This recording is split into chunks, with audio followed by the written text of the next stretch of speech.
नमस्कार दोस्तों, स्वागत है आपका हमारे चैनल स्टडी विथ पीके में। दोस्तों आज हम आपके लिए लेकर आए हैं बहुत ही इंपॉर्टेंट क्वेश्चन का मॉडल पेपर। जी हाँ दोस्तों, इसमें आपको आगामी एग्जाम के लिए बहुत ज़्यादा इंपॉर्टेंट क्वेश्चन देखने को मिलेंगे जो कि आपके एग्जाम से रिलेटेड होंगे। सभी क्वेश्चन को ध्यान से पढ़िएगा और उत्तर याद रखिएगा, क्योंकि यहाँ से क्वेश्चन आपको एग्जाम में जरूर देखने को मिलते हैं। ठीक है, ये क्वेश्चन हर एग्जाम में रिपीट होते हैं, तो याद रखिएगा दोस्तों। ठीक है ना, आपके लिए मॉडल पेपर और भी ज़्यादा इंपॉर्टेंट हो जाता है। तो चलिए बिना किसी देरी के स्टार्ट करते हैं वीडियो। और अगर आप चैनल को पहली बार देख रहे हैं तो चैनल को सब्सक्राइब कर लीजिए और बेल आइकन पर प्रेस कर लीजिए, जिससे कि न्यू वीडियो की अपडेट्स आपको लगातार मिलती रहे। अंत तक जरूर देखिएगा वीडियो को, और पसंद आए तो लाइक और शेयर जरूर कीजिएगा। पहला प्रश्न है आपका, the democratic decade the dramatic decade the Indira Gandhi years पुस्तक के लेखक कौन है? चार ऑप्शन दिए हैं आपको, ABCD: Khushwant Singh, Pranab Mukherjee, Anurag Mathur, Arvind Ghosh. The dramatic decade the Indira Gandhi years पुस्तक से रिलेटेड क्वेश्चन एग्जाम में श्योर है आते हैं। ठीक है, तो ये जो पुस्तक के लेखक हैं ये बहुत ही इंपॉर्टेंट क्वेश्चन है, याद रखिएगा, Pranab Mukherjee. Option number B, the dramatic decade the Indira Gandhi years पुस्तक के लेखक हैं option number B, Pranab Mukherjee. विश्व के किस देश को sugar bowl of the world कहा जाता है? ठीक है, आपको बताना है विश्व के किस देश को sugar bowl of the world कहा जाता है। मोस्ट IMP क्वेश्चन है, ये भी क्वेश्चन एग्जाम में लगातार पूछा जाता है। वो देश है दोस्तों आपको क्यूबा। ठीक है, याद रखिएगा, क्यूबा को sugar bowl of the world कहा जाता है। मोस्ट IMP क्वेश्चन एग्जाम के लिए। ठीक है, बिल्कुल रट लीजिएगा। धन निष्कासन के सिद्धांत पर प्रतिपादन किसने किया? Most IMP question. ठीक है, धन निष्कासन के सिद्धांत पर किसने धन निष्कासन के सिद्धांत पर प्रतिपादन किसने किया? अगर एग्जाम में आपको पूछा जाता है तो याद रखिएगा, सर्वप्रथम दादा भाई नौरोजी ने। ठीक है, याद रखिएगा, सर्वप्रथम दादा भाई नौरोजी ने 2 मई 1867 को, ठीक है ना, 2 मई 1867 को लंदन में आयोजित ईस्ट इंडिया एसोसिएशन की बैठक में अपने पेपर के शीर्षक में इंग्लैंड्स डेप टू इंडिया में धन निष्कासन के सिद्धांत को प्रस्तुत किया था। याद रखिएगा, किसके द्वारा किया गया था दोस्तों? दादा भाई नौरोजी के द्वारा।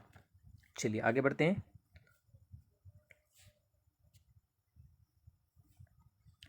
ब्रिटिश साम्राज्यवाद के दौरान भारत का आर्थिक अफवाह का सिद्धांत किसने प्रस्तुत किया था? आपको बताना है कि ब्रिटिश साम्राज्यवाद के दौरान भारत का आर्थिक अफवाह का सिद्धांत किसके द्वारा प्रस्तुत किया गया था। अगर एग्जाम में आपको पूछा जाता है तो याद रखिएगा दोस्तों, ये भी प्रस्तुत किया गया था दादा भाई नौरोजी के द्वारा। ऑप्शन नंबर सी आपका आंसर हो जाएगा, दादा भाई नौरोजी। ठीक है ना, याद रखिएगा। चलिए आगे बढ़ते हैं। उत्तरी गोलार्ध में वर्ष का सबसे लंबा दिन कब होता है? आपको बताना है कि उत्तरी गोलार्ध में, ये क्वेश्चन बार बार एग्जाम में रिपीट हो चुका है। ठीक है ना, उत्तरी गोलार्ध में वर्ष का जो सबसे लंबा दिन है दोस्तों, याद रखिएगा, वो 21 जून होता है। ठीक है, ऑप्शन नंबर ए आपका आंसर हो जाएगा, 21 जून। महात्मा गांधी को सर्वप्रथम राष्ट्रपिता किसने कहा था? आपको बताना है कि महात्मा गांधी को सर्वप्रथम राष्ट्रपिता किसके द्वारा कहा गया था। तो याद रखिएगा दोस्तों, अगर एग्जाम में पूछा जाता है आपको तो सुभाष चंद्र बोस के द्वारा कहा गया था। ठीक है, राष्ट्रपिता।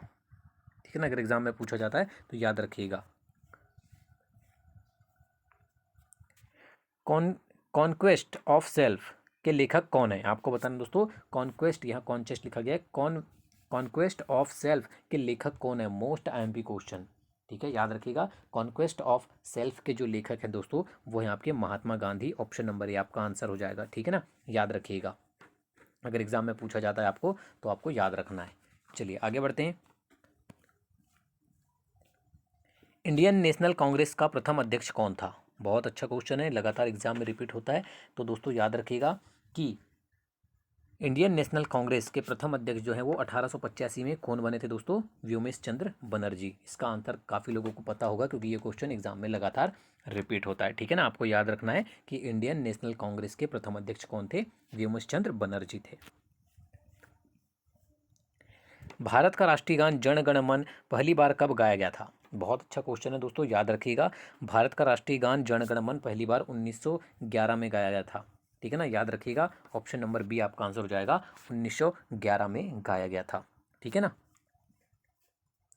तुम मुझे खून दो मैं तुम्हें आज़ादी दूंगा, यह नारा किसने दिया था? ये भी क्वेश्चन दोस्तों लगातार एग्जाम में रिपीट होते रहता है, तो आपको इसका आंसर पता होना चाहिए। काफ़ी लोगों को इसका आंसर पता होगा। ठीक है ना, तुम मुझे खून दो मैं तुम्हें आज़ादी दूंगा का जो नारा है दोस्तों वो नेताजी सुभाष चंद्र बोस के द्वारा दिया गया था। ठीक है, याद रखिएगा, ऑप्शन नंबर ए आपका आंसर हो जाएगा, Subhash Chandra Bose. One life is not enough नामक पुस्तक किसने लिखी है? मोस्ट टाइम पे क्वेश्चन रट लीजिए, ठीक है। One life is not enough नामक पुस्तक के जो लेखक हैं दोस्तों, याद रखिएगा, एग्जाम में जरूर पूछा जाएगा आपको ये क्वेश्चन, नटवर सिंह है, ठीक है। नटवर सिंह के द्वारा लिखी गई पुस्तक का नाम है one life is not enough. 1857 के विद्रोह में किसने भाग नहीं लिया? आपको 4 ऑप्शन दिए गए हैं दोस्तों, और ये क्वेश्चन भी एग्जाम में पूछा जाता है कि 1857 के विद्रोह में किसने भाग नहीं लिया था, आपको दिए गए ऑप्शन में से बताना है, ठीक है। तो याद रखिएगा दोस्तों, वो थे आपके भगत सिंह, जिन्होंने भाग नहीं लिया था। बाकी तात्या टोपे, नाना साहब और रानी लक्ष्मीबाई ने भाग लिया था 1857 के विद्रोह में। गांधी जी के नाम के साथ प्रत्यय महात्मा जोड़ा गया, आपको बताना है दोस्तों कि गांधी जी के नाम के साथ महात्मा कब जोड़ा गया था, ठीक है। एग्जाम में अगर पूछा जाता है तो याद रखिएगा दोस्तों कि चंपारण सत्याग्रह के दौरान, ठीक है ना, चंपारण सत्याग्रह के दौरान दोस्तों गांधी जी के नाम के साथ रविंद्रनाथ टैगोर ने महात्मा का नाम जोड़ा था, ठीक है। रविंद्रनाथ टैगोर ने इन्हें महात्मा कहकर पुकारा था, याद रखिएगा। चलिए आगे बढ़ते हैं, तो ऑप्शन नंबर ए आपका आंसर हो जाएगा। वन महोत्सव की शुरुआत किसने की थी? ये भी क्वेश्चन लगातार एग्जाम में रिपीट होता है दोस्तों। वन महोत्सव की जो शुरुआत है वो सभी को पता है किसके द्वारा की गई थी? के.एम. मुंशी के द्वारा की गई थी, ठीक है। याद रखिएगा, ऑप्शन नंबर सी आपका आंसर हो जाएगा, के.एम. मुंशी। निम्नलिखित में से किसने आक्रोश की एक लहर पैदा की जिसने जलियांवाला बाग नरसंहार के लिए ब्रिटिश को अग्रसर किया था? बताना है दोस्तों आपको कि किसने आक्रोश की एक लहर पैदा की थी। वो की थी दोस्तों द रॉलेट एक्ट ने, ठीक है। किसने की थी? द रॉलेट एक्ट ने दोस्तों एक आक्रोश की लहर पैदा की थी जिसने जलियांवाला बाग नरसंहार के लिए ब्रिटिश को अग्रसर किया था। ऑप्शन नंबर सी आपका आंसर हो जाएगा। बहुत अच्छा क्वेश्चन एग्जाम के लिए, रट लीजिएगा। स्वराज्य मेरा जन्मसिद्ध अधिकार है, यह कहा गया था, ठीक है। आपको बताना दोस्तों कि यह कथन किसका है कि स्वराज्य मेरा जन्मसिद्ध अधिकार है और मैं इसे लेकर रहूंगा, यह पूर्ण कथन है। यह कहा गया था दोस्तों, अगर एग्जाम में पूछा जाता है तो याद रखिएगा, बाल गंगाधर तिलक के द्वारा, ठीक है। बाल गंगाधर तिलक द्वारा यह कथन कहा गया था। एनी बेसेंट द्वारा कौन सा आंदोलन चलाया गया था? आपको बताना दोस्तों कि एनी बेसेंट द्वारा कौन सा आंदोलन चलाया गया था। मोस्ट आईएमपी क्वेश्चन है, याद रखिएगा दोस्तों। सितंबर, ठीक है, अगर एग्जाम में पूछा जाता है तो याद रखिएगा, सितंबर 1916 में अड्यार जो कि मद्रास में है, वहाँ पर यह आंदोलन शुरू किया गया था। कौन सा? होम रूल लीग आंदोलन। और किसने चलाया था दोस्तों? एनी बेसेंट द्वारा चलाया गया था, ठीक है ना। याद रखिएगा, ऑप्शन नंबर बी आपका आंसर हो जाएगा, होम रूल लीग आंदोलन चलाया गया था एनी बेसेंट के द्वारा। भूकंप की 3 तरंगों में सर्वाधिक विध्वंसकारी कौन सी है? ठीक है, आपको बताना दोस्तों कि भूकंप की जो 3 तरंगे होती है SLP, उसमें जो विध्वंसकारी तरंग होती है दोस्तों वो L तरंग होती है, ठीक है। ऑप्शन नंबर ए काफ़ी बार एग्जाम में पूछा जाता है, आपका आंसर हो जाएगा L तरंगे जो होती है वो सर्वाधिक विध्वंसकारी होती है, ठीक है ना। निम्नलिखित में से कौन उपग्रंथी नहीं है, उग्रपंथी नहीं थे? आपको बताना दोस्तों कि निम्नलिखित में से कौन उग्रपंथी नहीं थे। 4 ऑप्शन दिए गए हैं आपको, ठीक है ना।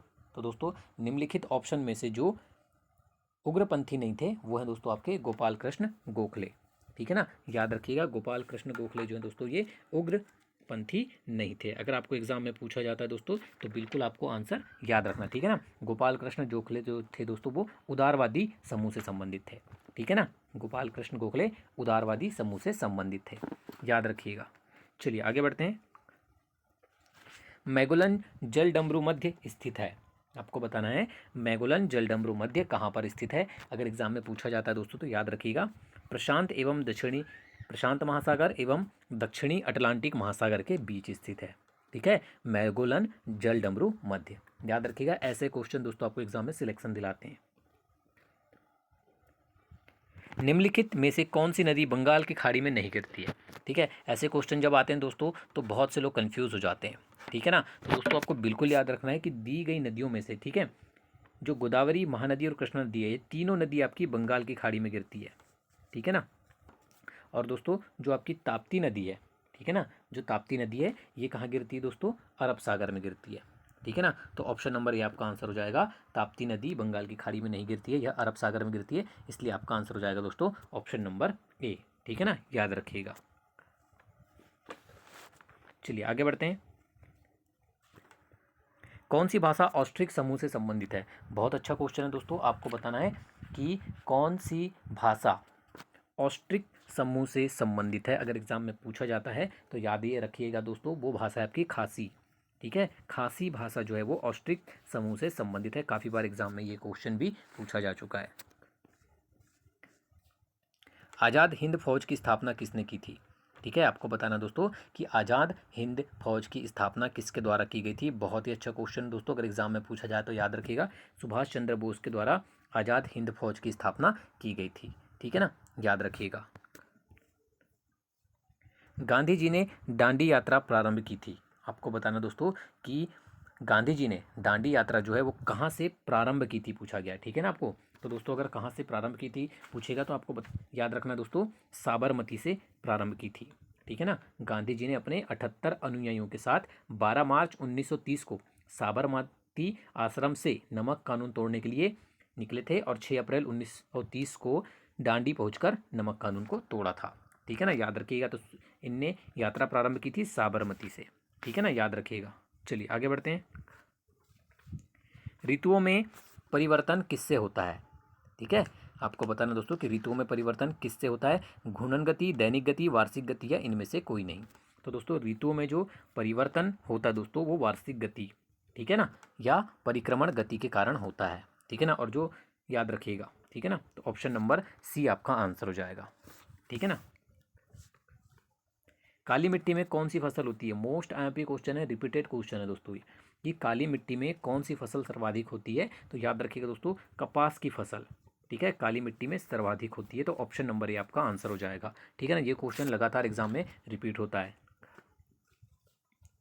महासागरों के ज्वारों, ठीक है, महासागरों के ज्वारों का मुख्य कारण क्या है।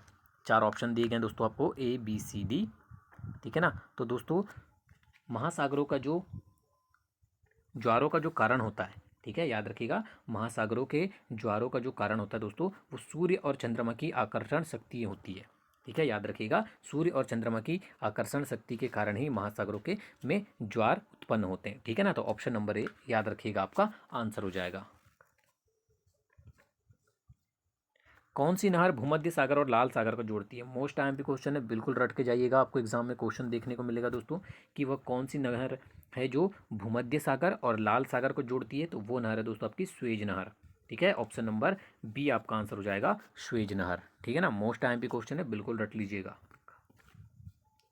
एकाग्रता ज्ञान प्राप्त करने का एकमात्र साधन है, किसका कथन है। ठीक है, आपको बताना दोस्तों ये किसके द्वारा कहा गया है, अरविंद घोष का कथन है। ठीक है, एकाग्रता ज्ञान प्राप्त करने का एकमात्र साधन है, अरविंद घोष का कथन है, याद रखिएगा। 1857 में भारत में हुए विद्रोह के एक नेता तात्या टोपे का मूल नाम क्या था, बताइए। ठीक है, तो दोस्तों याद रखिएगा कि तात्या टोपे का जो मूल नाम था वो रामचंद्र पांडुरंग था। ठीक है ना, मोस्ट आईएमपी क्वेश्चन है, याद रखिएगा। 1857 में भारत हुए विद्रोह के एक नेता तात्या टोपे का मूल नाम जो है दोस्तों वो रामचंद्र पांडुरंग था। मोस्ट आईएमपी क्वेश्चन है, बिल्कुल याद रखिएगा। ये क्वेश्चन दोस्तों सिलेक्शन दिलाते हैं आपको। ठीक है ना, तो वीडियो को अंत तक देखने के लिए धन्यवाद दोस्तों। वीडियो पसंद आया हो तो लाइक और शेयर जरूर कीजिएगा।